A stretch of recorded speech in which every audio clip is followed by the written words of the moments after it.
thing. I get really nervous before these chats, so the fact that we can go through and preview everything is awesome.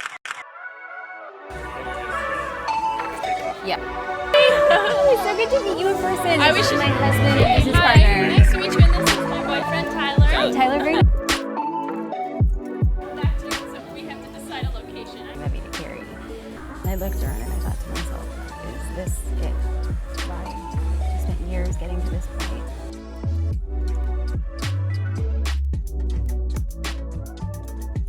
You have to follow this person because they do this thing.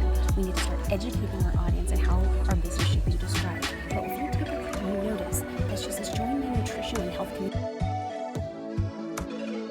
Like just the way like you're able to like say this is where I failed and this is how I came up was just really inspiring. Like I sent you a super long email. Traveling and homestead.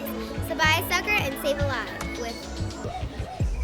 Can everybody follow me on Instagram? Well, instead of that, because I'm not even asking everybody to follow me on Instagram, I lead with value. I build trust, I lead with value. That's gonna be my best advice for you. Jasmine, a long time ago, shot our wedding, my wife and I. I know, right? Isn't that crazy? 2009, circa, baggier jeans and less cool hair and weird glasses. But I'll tell you, that was the first time I ever really met someone who was thoughtful and someone who really kind of radiated love. And I know that sounds, look, I'm not romantic like that. The reason why I'm saying it is because it made me feel like I needed to be generous with my life. It was the first person I ever met who was so generous. Her and JD, her husband and her business partner, actually flew out to shoot our wedding. We were too poor to really afford them, okay? So they did it for like a hug and a handshake and $1,000 or something like that. And it changed our lives because that actually propelled us into our business. First TNC. Everybody welcome Jasmine Star to the stage. We don't ever have to fight. Just take it step by step. I'm here because I'm a passionate business owner and I love to share what I know. So, it's 2015 and I'm standing in the middle of UCLA Law School. And I look around and I realize that so many of us look the same. Most of us are holding cups of coffee. A lot of us have dark circles under our eyes. And a lot of us, more than it's actually should be recommended, are carrying these dorky rolly bags, these rolling backpacks, because the books they gave us to read were too heavy to carry. And I remember distinctly standing in the quad that day and I looked around and I thought to myself, is this it? This that I have worked so hard for. My family is immigrants. In 2005, I realized that my life had changed entirely. In a matter of a week, I looked at the calendar. 2005 was when I moved home. 2005 was when I spent weeks and months staring at my mom listlessly on the couch, not moving and not talking. 2005 was when my boyfriend proposed because he knew more than anything he wanted my mom to see us get married. And in 2005, I sat across from my newly minted husband and he asked me, if you could do one thing for the rest of your life and be happy, what is it? I said, I want to be a photographer. All amateurs eventually become professionals if they're willing to work hard at it.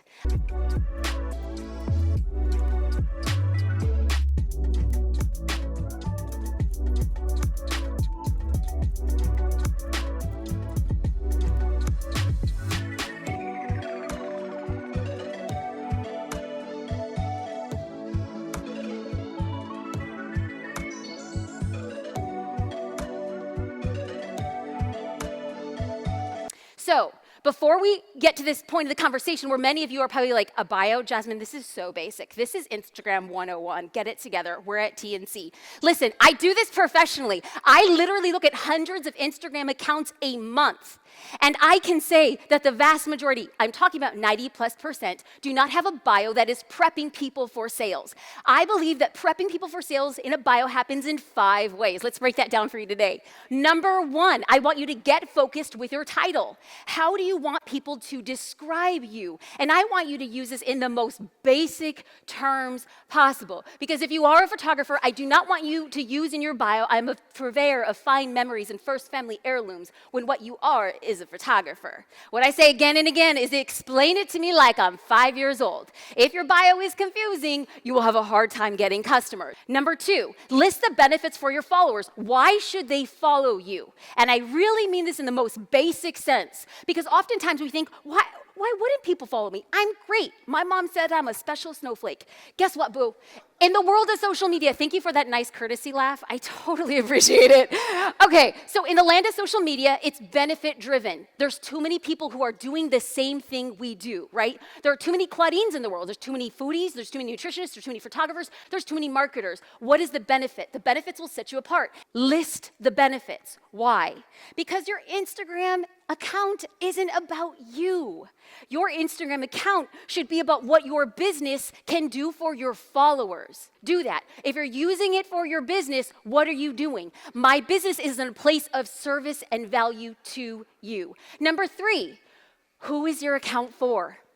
I want you to be as specific as possible. Why? Because in the land of Instagram, we go back to know that there are too many people who do what we do. But when we niche it out, I think it was Pat Flynn who once said there's niche and niches, there are riches, is so true.